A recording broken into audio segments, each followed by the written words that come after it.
All right. How's it going, guys? Welcome to my Eels review, my Dogs vs Eels review. Just before I get started, the reason there hasn't been any videos lately, especially goal kicking videos and outfield videos, because I had a little car accident. I'm fine, nothing wrong with me, but yeah, just the car was damaged. I had to get sent off to get repaired, so I had no way of getting to the fields to actually make some outfield videos. So that's why the outfield videos haven't been here for the past couple of weeks. I've got the car back now. I've got a day off Friday, so hopefully I can get down to the fields on Friday and record some stuff for you guys. All right, but with that out of the way, as I said, my Bulldogs vs Power round 7, I believe it was round 7 review. Let's just get straight into it. So I'll start with the positive things. So I actually did get to go to the game. It's the first game I've been to in quite a while, just because of work and other commitments. It's been very difficult for me to get down to a game. So it was great to actually go and watch a game for once. All right. But the positives. The first one, Max King. He's an absolute freak of nature. He played I think it was like 75 minutes as a front rower. Right, in a team filled with injuries where he was constantly having to chase left and right. Like, he's amazing. He's an insane player. I wouldn't be surprised if he's like what's the word for it? I guess a shadow for Origin. Honestly, he has been in such good form, and he has been such a weapon for us. I wouldn't be surprised if he's at the very least taken into Origin camp. Right, because he deserves it. He has been absolutely immense for us. He's been our best player this year by far. It's not even a debate who's been close. He's been our best player by a long shot. I'll quickly fix this. It's a bit high. Yeah, there you go. I think that's better. Yeah, all right. Max King, absolute freak, absolutely insane, incredible player. All right, the next thing is Jacob Preston. Just continuing to impress. What are you doing? Sorry, my dog's just there. You can't see it, but yeah, my dog's just there being silly. All right. Jacob Preston, continuing to impress. Obviously, kick out, getting injured isn't the best thing in the world, but it obviously has been good because we've seen the up and coming Jacob Preston sort of like stake his claim for like, I deserve this number 12 jersey. Even when kick out comes back, I will still continue to fight for this jersey, sort of thing. So fantastic to see how well he's doing. He has been, I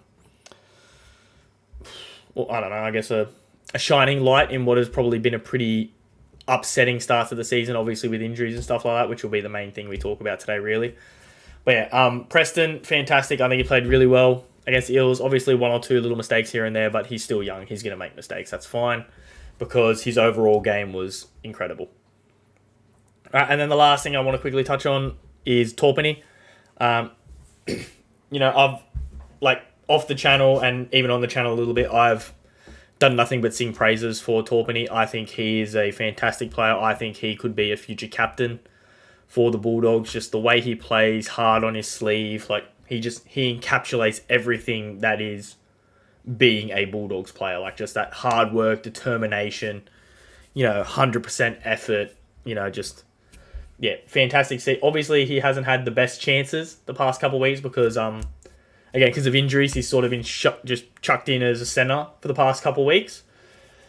So, I'd love to see him get a chance actually to play in second row, maybe even lock or dummy half. I know he's a dummy half, and that's something we might talk about a little bit later because it's something that happened in the Eels game. All right, so, even him getting chucked in a dummy half to let him try and, make some stuff happen in there, that'd be fantastic.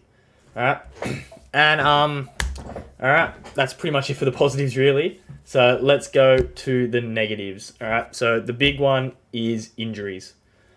I think last time I checked, I think it was like 6 of our projected starting 17 are injured.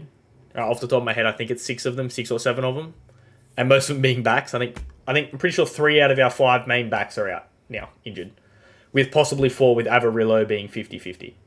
Right, so I think it's 3 or 4 off the top of my head. I don't know, but yeah, injuries have absolutely butchered us. Like every time something looks like it's about to start coming up, an injury comes in and it sets us back 2 steps. One step forward, 2 steps back, just with the injury. So yeah, like in a way, obviously it's a negative, but just the way the team has really sort of rallied and played around it. Like realistically, against Para, we should have lost by 50. Excuse me, sorry. Like obviously, I was at the game. I watched. Like I was able to see everything. Because I was pretty high up the grandstand, so I was able to sort of see everything and just seeing. Because you don't obviously see everything on TV, but like just seeing the way the boys were talking to each other in defense, the way they were backing each other up, it was fantastic to watch. So, I guess, a small light coming out of the dark hole that is our injury list. Right? And it's going to just continue to get worse by the looks of it seems, unfortunately. But yeah, so injuries have killed us. I don't think so far this season we've actually had our proper starting 17 lined up. I think Seraldo was on NRL 360 the other night, and he even said that he doesn't know what his best 17 is yet because he hasn't got a chance to have everyone on the field to see how they go as a unit. Right? So, it's a lose-lose sort of situation for him at the moment. So I don't, necessarily hurl blame on Seraldo. Obviously, there are a few things I think he's done a bit wrong, but for the most part, a lot of it's out of his hands with the way things have been going. All right. The second negative and the main negative for me that I'm going to talk about here is our halves, Burton and Flanagan. All right. Now, I've obviously been very, I don't want to say pro Flanagan because I don't think that's the right term for it. Obviously, there are things that he does wrong. Like, there are things that he does very wrong. But my issue is that people always call out Flanagan but never call out Burton whenever he makes mistakes. That's sort of my, argument to the whole thing. And going to watch live, it just showed me how off the pace our halves are. Like, if you watch any top 8 team, at the very least, one of the halves is pointing and directing, saying, like, you get here, you get there, so we can get to here to run X, Y, Z. Right? Neither Burton nor Flanagan were doing that. They were just walking behind the ruck, walking on either side of the field, whatever side they're on, Burton on the left, Flanagan on the right. They were just walking alongside, just getting ready for the 4th or 5th tackle where they're going to get the ball so they can either put up a kick or run a simple backline play where they just run a block and pass it to the second row or pass it out to back to the center or the fullback, whoever's sweeping. Right? It's just sad. It's under 10s stuff. Like, the Bulldogs' game plan is 3 forwards to the middle, and then a backline play either side, and then a kick. Like, that's under 10 stuff. Like, that is sad. Like, I don't know if that's a coach thing. I don't know if Burton and Flanagan just have no confidence, if they're too scared to say anything. Because when Marnie sort of came out into the first receiver role at the end of the game there, it sort of livened up a little bit. Now, I'm only going to say a little bit because I still think there were issues. Like, Marnie wasn't directing, saying, like, you go here, you go there. The only thing really that was working in our favour was that we had 2 ball players. Something that I've mentioned in the past ones of these that I've done, is we've had 2 ball players in first and second receiver to shift the ball out to create space. Right? So I don't think that's a Reed Marnie playing 7 thing. I think that's just our playmakers are combining to actually create space. Right? Which is something that Flanagan and Burton can do, but for some reason they just don't. I don't know why. Like, Burton could easily jump to the right side, Flanagan could easily jump to the left. Again, I've talked about that a million times in these videos, but yeah. Our game plan, it's under 10s. It's disgusting. It's just so bad.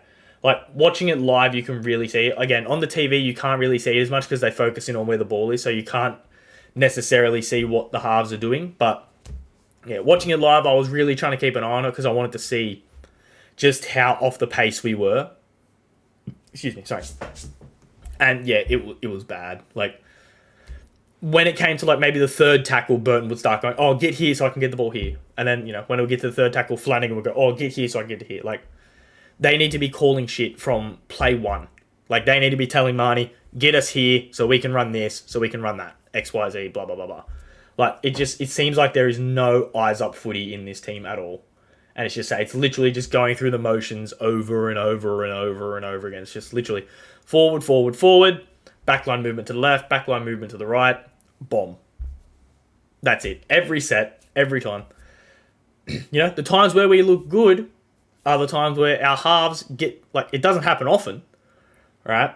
But there have been a few times this year where our halves have gotten together and they've played like a long ball to each other, whatever, and they've created space because, that's what your halves are for. Your halves normally are the best passers in your team, so they can throw those long balls right to the chest, right out in front, for the backs to be on the front foot running onto it.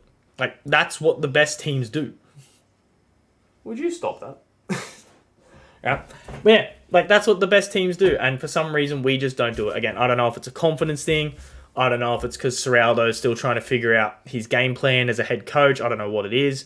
I don't think it's Serraldo because we've had this issue for the past 3 years. All right, didn't matter what our halves combination was, even when it was Lockie Lewis and Wakeham in the halves, we had this issue.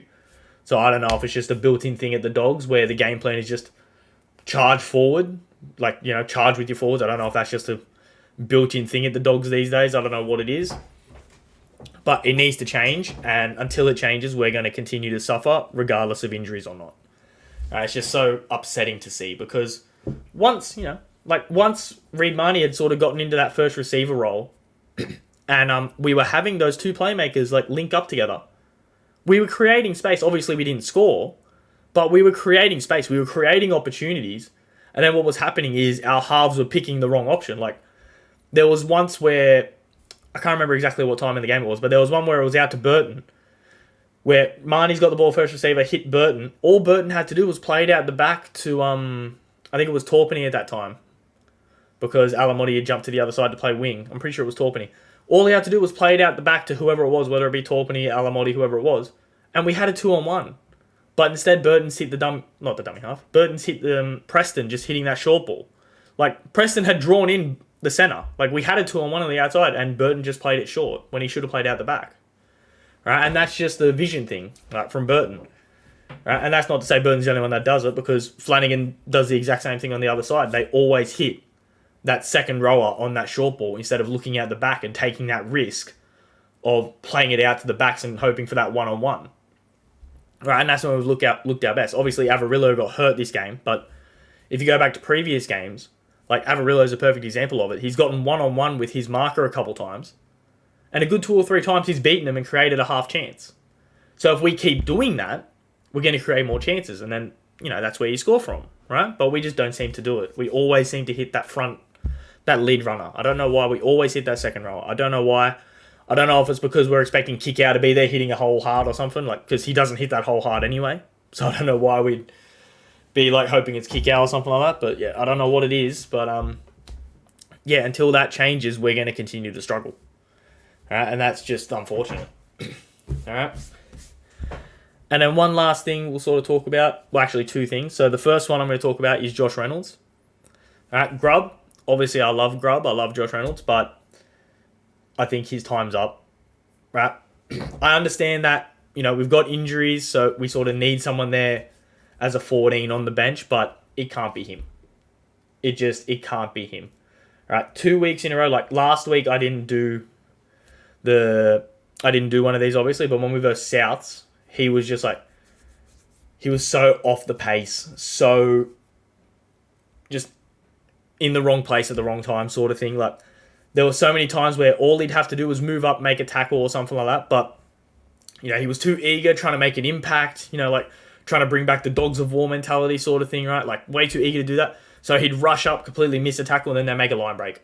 Or he'd rush up and go for a big shot, miss, and then they make a line break. Or just something like that. And it continued again against the Eels. Like, you could watch it.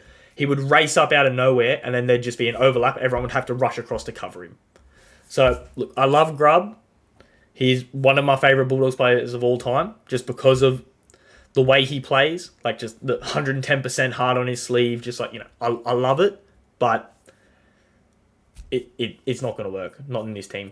So he either needs to tone it back and start playing a more leadership role because he is a bit older, or he needs to not be in the team.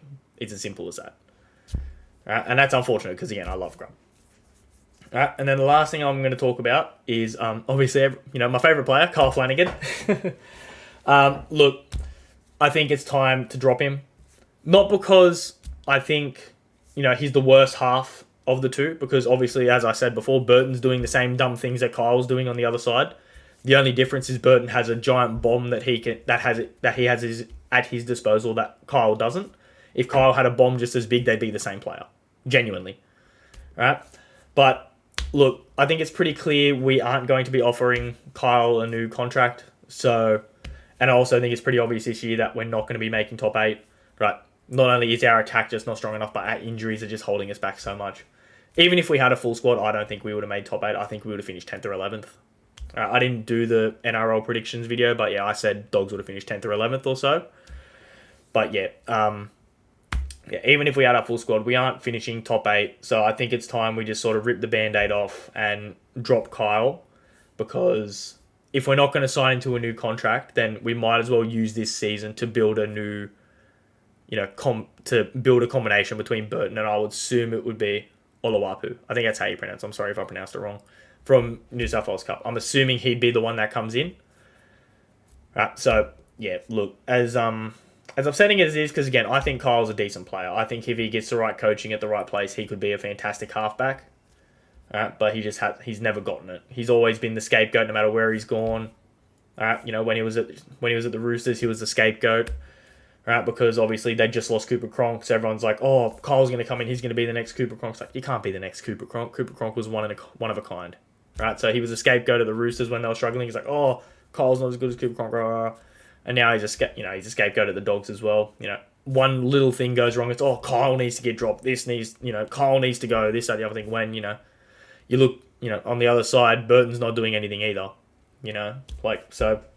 Yeah, I think Kyle just needs to go. I think he needs to move to England or something. Just find his feet again. Do what Hastings did. Go to England for a couple of years, find your feet, and then come back. But yeah, I think there's no point in playing him if we're not going to renew his contract because there's no point in building a combination between, Flano and Burton because Flano's not going to be there next year. So I might as well rip the Band-Aid off now, bring in Oluwapu, and go from there. But, Serraldo obviously makes the final decision. Who knows what he's going to do? I think Kyle getting moved into dummy half at the end of that game is a sign that things are changing because, you don't move your halfback into dummy half unless you're planning some sort of change. Right? It's just not something that happens. Right? But yeah, we'll see what happens. I think his time's up at the Dogs, as unfortunate as it is because, again, I think he could be a good player, but just we aren't the club to sort of take him on, take him through that and take him on that path. So yeah, I think drop him, bring in Oluwapu, let that combination start to build so we can, who knows, maybe come round 16 or so, once we've got our full squad back, maybe we can make a push. If we can sort of survive these next 5-6 weeks with a half squad, if we can, chain a couple wins together. It's been a crazy season this year across the board. So if we can chain a couple wins together, keep our names sort of in the hat in that sort of 12th to 8th sort of position sort of thing. And then once we get our squad back, we can maybe try pushing for a top 8 spot. Who knows?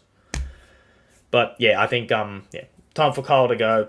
Oluwapu, time to move him up and let that combination start to build. Alright. But with that said, guys, that's my Dogs vs Power Round 7 review. Like I said at the start, I got my car back finally, so hopefully I'll be able to get to the fields on Friday to make a couple of outfield videos. If there's anything in particular you guys want to see, let me know. I'm happy to do it. I love to try different things. I know a lot of people want to see me try and recreate the Reece Walsh goal kick from, what was it, round 1 or round 2, whatever it was, the in-swinger that he did. A lot of people want to see me do that. A lot of people want to see me do a Dan Carter sort of thing. There's a lot of different things that I've got in mind to try. So if there's anything that I can add to that list that you're thinking about, just chuck it in the comments, let me know, and I'm happy to try it. Alright. There might be a couple more face-to-face videos through this week because I've got a couple things on my mind when it comes to NRL that I would sort of like to talk about. Just see what people think. Obviously, I know that face-to-face videos don't get many views, but that's fine. If a couple people watch it and a couple people talk to me about it, that's awesome. But yeah, so we'll see what happens. But yeah, that's it. So with that said, guys, have a good one. Take it easy.